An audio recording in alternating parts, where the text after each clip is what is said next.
George Anders, welcome to the show. Thank you. Good to be on the program. So you recently published a book, You Can Do Anything, The Surprising Power of a quote-unquote useless liberal arts education. Curious, what caused you to write this book? Was there a particular moment you experienced, or was it just several moments, or the zeitgeist that you've been hearing in the news, or are you just a liberal arts major who just got tired of hearing your degree is a waste of money? So the first propellant, I end up being on a bunch of alumni lists, so I get a half dozen calls a year from people who go, hey, I just graduated. I'm interested in writing. You seem to be able to make a living in writing. How do I do it? And I go and have coffee with them, and they're all absolutely wonderful people, and they're high energy, and they're smart, and they're persuasive. And you go, you guys should be crushing it in the job market, but they aren't. And then in my day job as a journalist, I interview a lot of employers, and they're always saying, we want to hire STEM, but we're not getting the creative people we need. We're not getting the people who think outside the box. And I'm going, oh my God, there's this giant disconnect. You've got all these really good people who could be coming into your organization and could be doing really great things. And you've got a bunch of hiring specs that just make you blind to this talent pool. So the reason I wrote the book was because I felt that the college to career pathway was broken and somehow it needs to get fixed. And I'm going to do everything I can with this book to try and help us get to a better place. Yeah, one of the surprising bits of research you highlight in the book was, because since I was in high school, which was 20 years ago, it was always like, you got to learn how to program. Like the jobs of the future are, you got software programmers, software developers, et cetera, et cetera. But you point out that a lot of the new jobs between 2012, 2016 weren't actually programmer jobs. Yeah, in fact, if you look at the numbers, we created about 10 million jobs. Only 600,000 of those were in information technology. So 94% of the jobs came outside of that core STEM function. Areas like market research are booming. You need people to design the questionnaires, evaluate the data. Fundraising is a growth area. Social media is huge. This is the redemption of the English major, that at last you can get paid good money for being sassy and clever and coming up with, the kinds of sayings that go viral. So there are a lot of opportunities that don't have to do with tech. And a point I want to underscore is that tech will open up opportunities quickly, but it'll shut them down just as fast. And whatever software engineers are needed for right now, within 5 years, that gets automated. So, it used to cost $1 million to build a website. Now you can sit down with WordPress or Squarespace and get yourself a site in 2 or 3 hours. That's a lot of programming jobs that don't exist anymore. So yes, tech can offer you good opportunities, but these can be short-lived. And I think the ability to be creative, to be imaginative, to show empathy with other people, those are going to be skills that you can take from one workplace to another. And a lot of those just parallel what you're going to get if you come out of college with a classic liberal arts education. So why do you think that refrain, though, still exists? That, okay, if you want to do well, get a computer science degree, become a programmer. When, as you pointed out, like a lot of those jobs, they're becoming automated. It's a smaller percentage of our overall job market. Why do we still have that? Why does that disconnect exist? So I blame the media. When in doubt, you should always blame the media. Semi-seriously, if you look at the kinds of people that end up on the covers of business magazines, if you look at the kind of movies that get made with the, coder in the hoodie making millions of dollars, yeah, at the high end, you can make incredible money if you have got great technical skills. But, you could also make incredible money playing in the NBA. And that doesn't mean all of us should try and, become basketball players.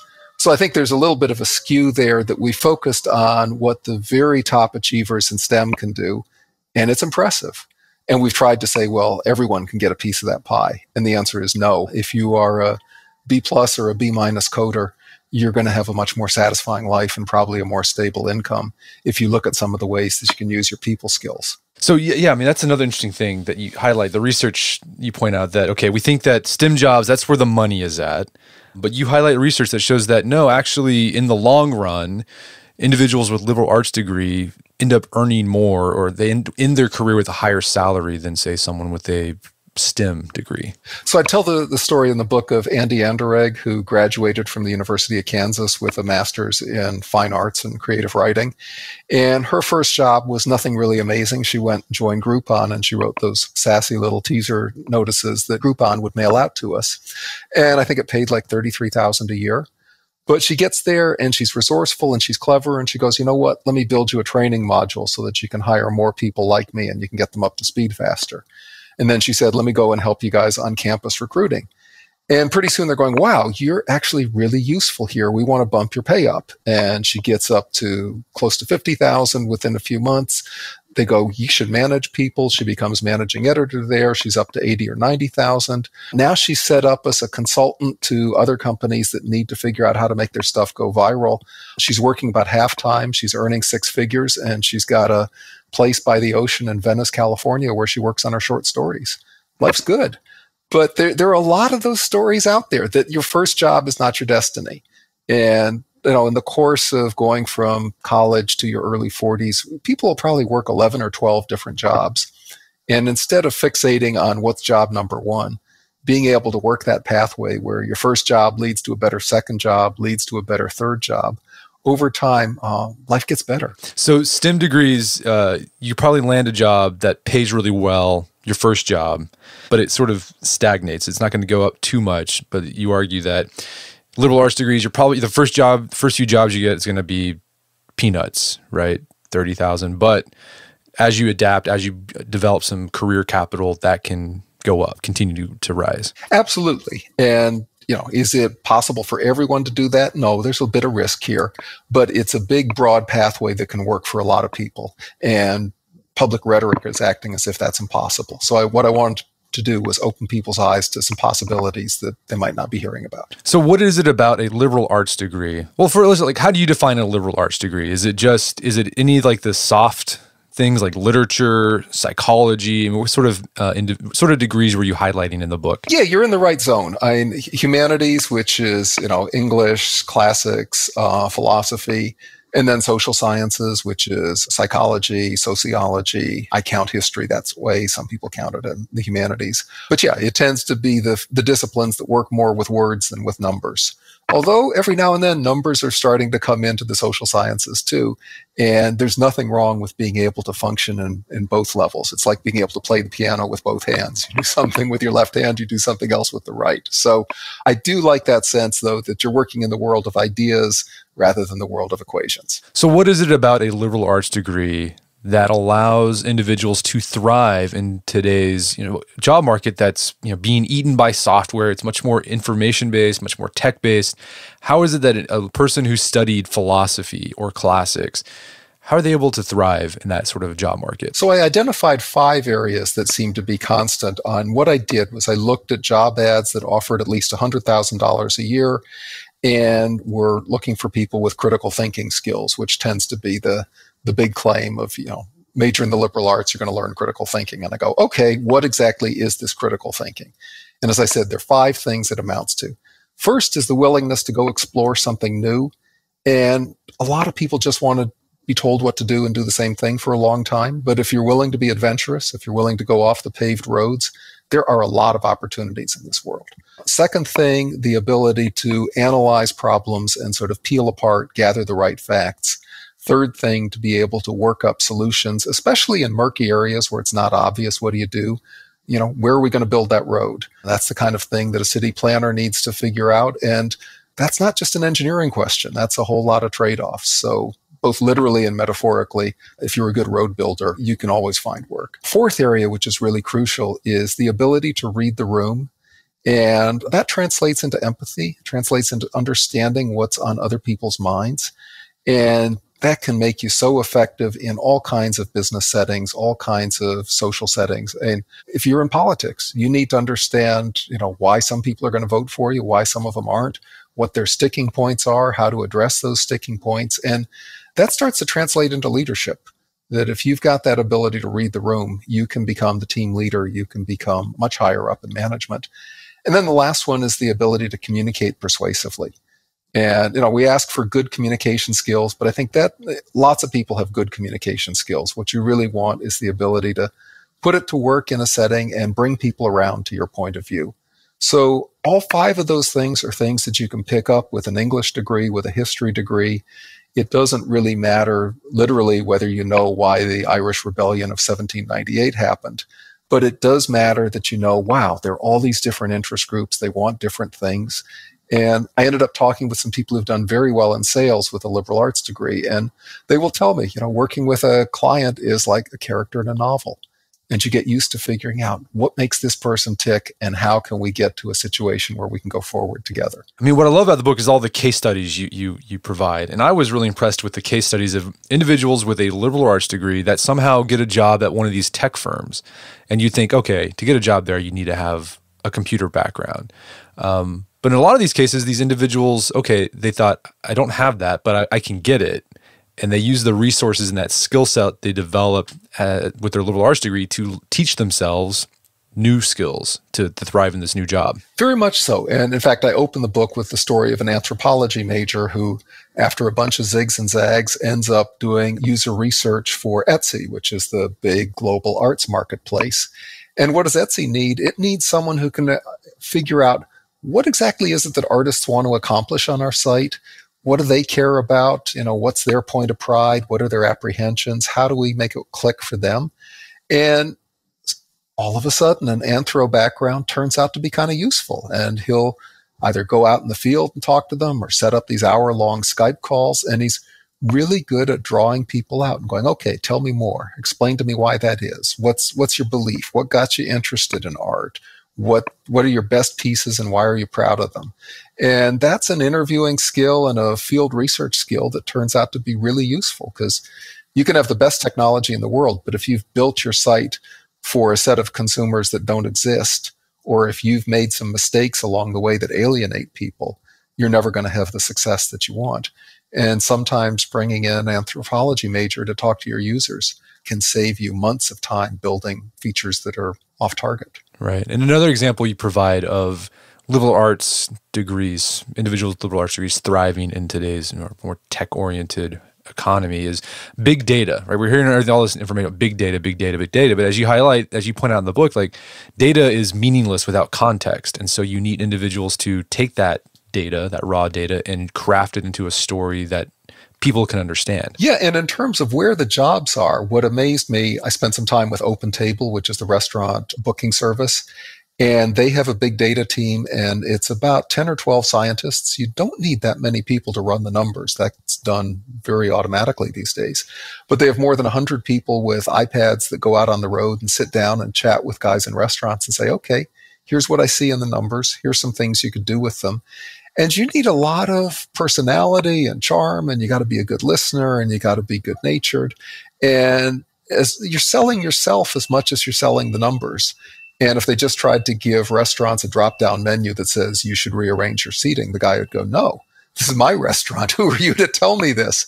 But if you've got someone who comes in with personality, and yes, they've got the data on the iPad and all of the bar graphs and everything, but they're going to make you feel nice about it first. That ability to connect with another person turns out to be really valuable. And that's more than 100 jobs for doing that, as opposed to 10 jobs for being the tech guy in the background. Yeah, perfect. You give Facebook as an example of that. When they first started their advertising business, they wanted to make it automated, just drop down, and it wasn't going anywhere. And then finally they hired, salespeople who would go to people face to face, and that really kickstarted their ad sales.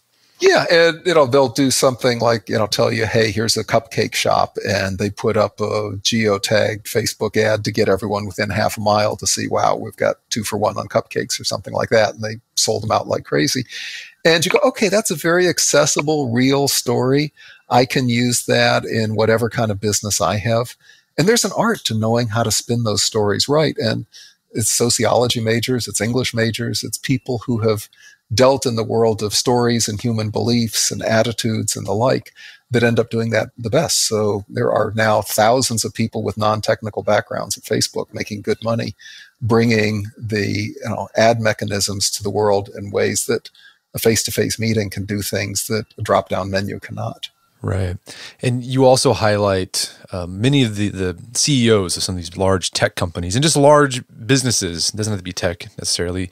A lot of them have liberal arts degrees. There's philosophy majors, classics majors. Can you highlight some of the ones that stood out to you during your research? Yeah, so the philosophy majors, in fact, are especially interesting because if you think about it, that is a field where you're, in a way, put in a position where you imagine ruling the world and coming up with edicts and principles that could guide all of civilization. So these are not low ego people. I mean, they've got nice manners. They're not obnoxious, but they've got big ambitions. So one of the examples I really enjoyed was Stuart Butterfield, who runs Slack. Slack is an incredibly popular business communications tool that's kind of combines the fun of Facebook and the utility of email. It's very well built. But he's the kind of guy who is always thinking about, what does the world need? How do we communicate? What does it mean to communicate? And he's able to assess that in sort of a deeper way than someone who's just going, here's the technical specs of my site. So very empathetic, very good understanding of his customers, and philosophy degree got him on the road to do that. Right. And he didn't just invent Slack or create Slack, he also created Flickr. Yes, he did. Yeah. And in fact, the funny thing about him is he keeps trying to create the ultimate multiplayer video game. Yeah. And none of them ever work. Game never ending, right? Is that what it's called? There's always one feature in there that someone goes, you know what? Even though nobody's playing your video game, that's a really good feature. So Flickr was the one to organize people's photos. And he goes, wow, that could be a standalone business. And he ended up selling it to Yahoo for $20-some million. And then Slack was the communication system within one of these games. And people go, well, the game is what it is, but the communication system is really good. So it's again, something that a liberal arts background may make you more receptive to. Is you had a really good idea. It's just different than what you thought your idea was.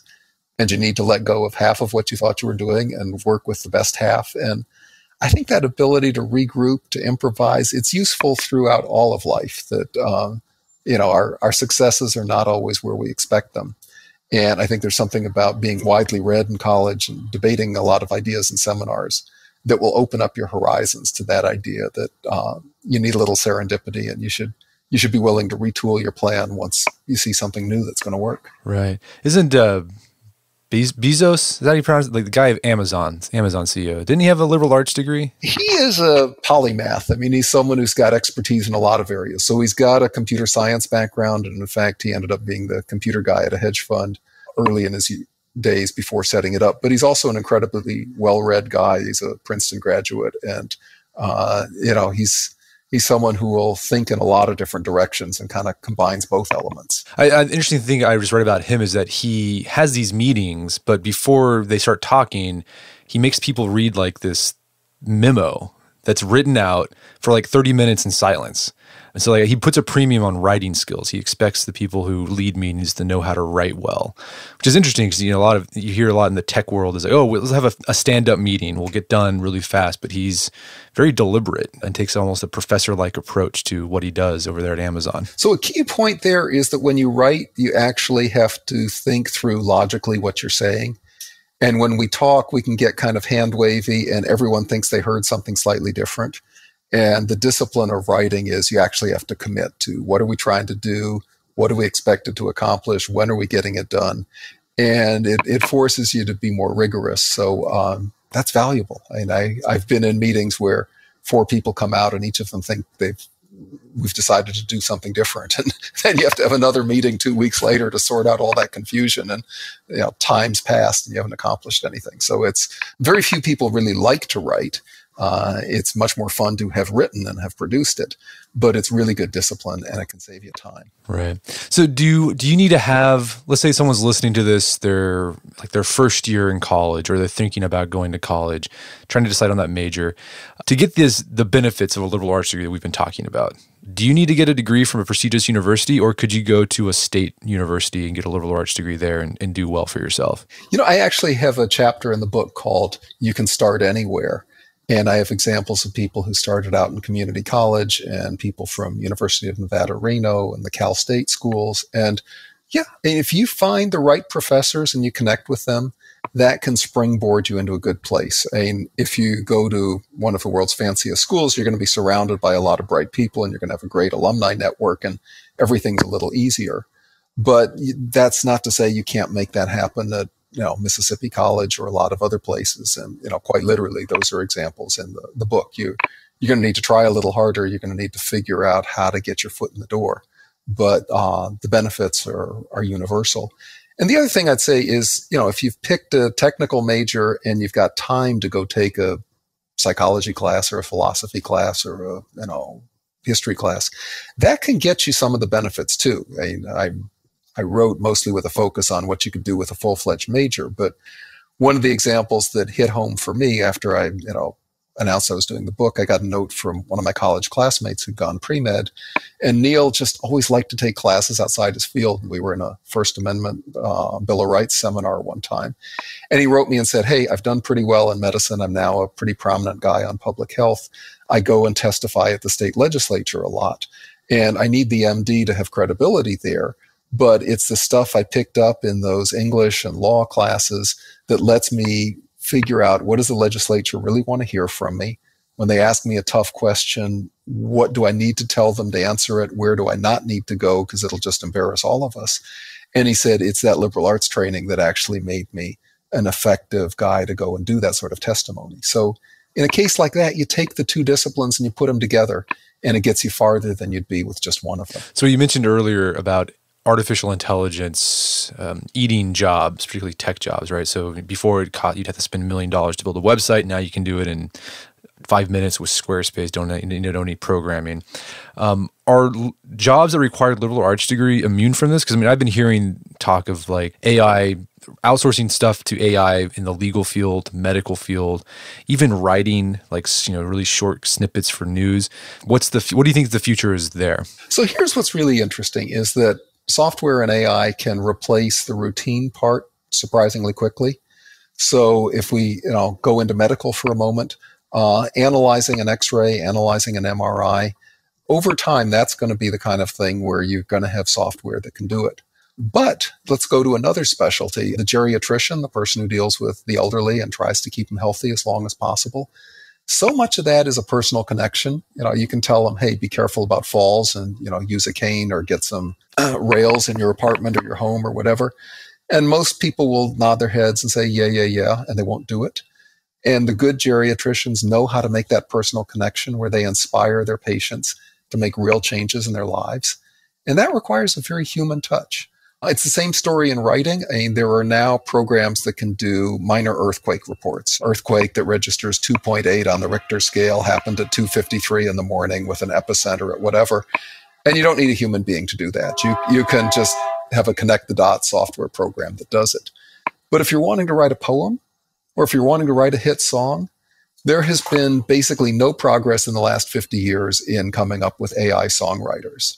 And if you think about your favorite pop stars and what makes their songs powerful, that's not the kind of thing that software can do. So I think anytime you're venturing into an area that involves creativity or curiosity or empathy, you're on safe ground. You're doing non-routine work and you're doing human-to-human work. If your job is very mechanical, then yeah, you should worry that in 10 or 20 years, it'll be automated. Yeah, where I thought you could combine the benefits of a liberal arts degree is combining that with what we would consider trade jobs or blue collar jobs. I know a guy who went to college, got a degree, I forgot what it was, like literature or something like that. But then he ended up starting a lawn care company, and he's doing fantastic. And I think one of the reasons why he's done so well is that he's developed that flexible thinking, and he's really good at sales. And I think that from his work experience as studying literature, that's helped him out a lot in his dirty job, quote unquote. If you're in lawn care, half of what you're selling is the chance to chat with you and, to talk about how your home looks and that kind of thing. And I took my car in for an oil change yesterday, and I ended up with, the little local mechanic where Ken is just a really fun guy to talk to. And he probably charged me $10 or $20 more than Speedy, but he's close, he's friendly, he's got a take on life. If I've got, issues, involving all kinds of things from road trips to what have you, Ken's always got a story for me. And I'm going there as much to hang out with Ken as I am to get the oil changed. You can bring that into an awful lot of other things. I mean, financial planners.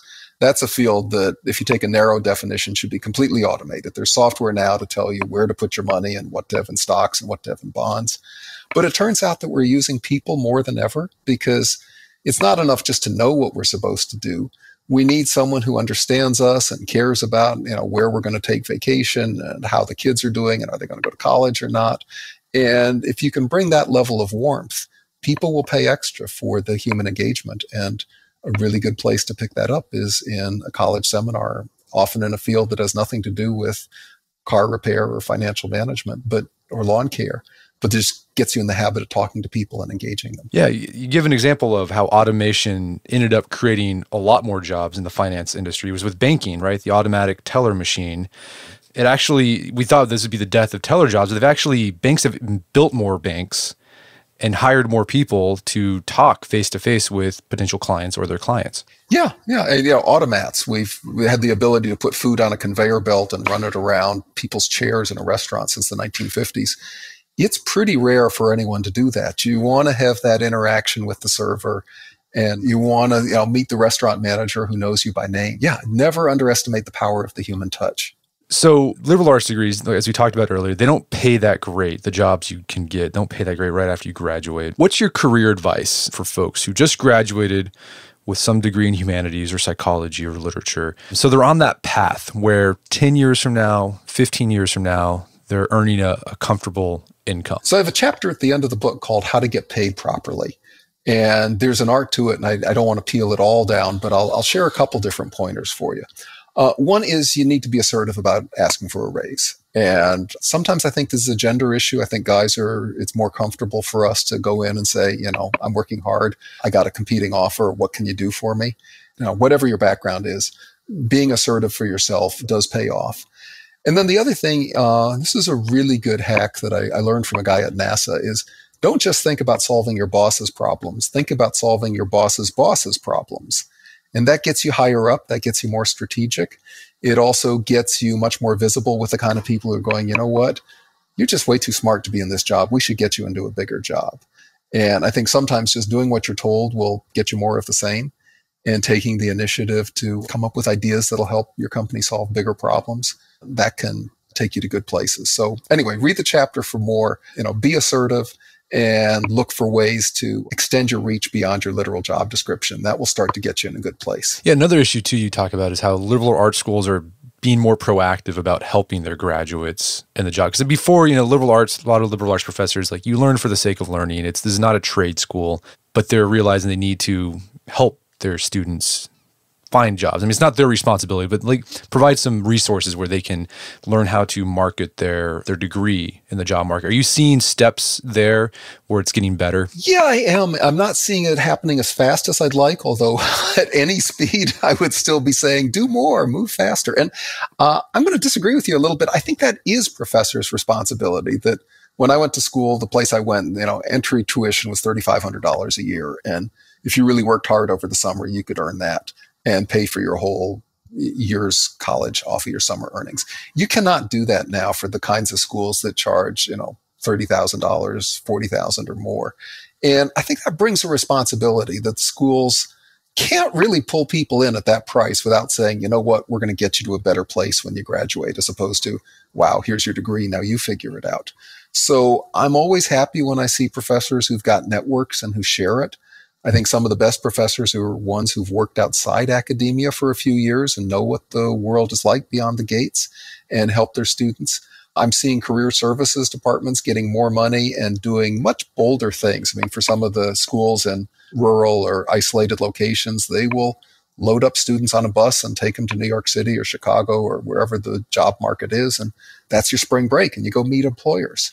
And the school sponsors it and sets up meetings. But you also need to show some initiative yourself. You need to create your own job. And I have a chapter in the book that talks about how to create a job that doesn't exist yet. It's not as easy as just sort of waiting for Deloitte to come to campus and say, we're hiring accountants, and you show up with your accounting degree and they give you a job. But I think the opportunities to get to something that's really fulfilling are higher. It just takes a little more initiative. Right. You can do anything with a liberal arts degree. There you go. There you go. Well, hey, George, this has been a great conversation. Where can people go to learn more about the book? So on the internet, www.georgeandersbooks.com will give you a link, and it'll explain what the big ideas of You Can Do Anything are. That's the name of the book. On Twitter, I'm at George Anders. And of course, the book is up on Amazon as well. Fantastic. Well, George Anders, thank you much for your time. It's been a pleasure. Thank you. My guest today was George Anders. He's the author of the book, You Can Do Anything, The Surprising Power of a Useless Liberal Arts Education. It's available on Amazon.com and bookstores everywhere. Also, check out our show notes at aom.is/liberal arts, where you can find links to resources where you can delve deeper into this topic.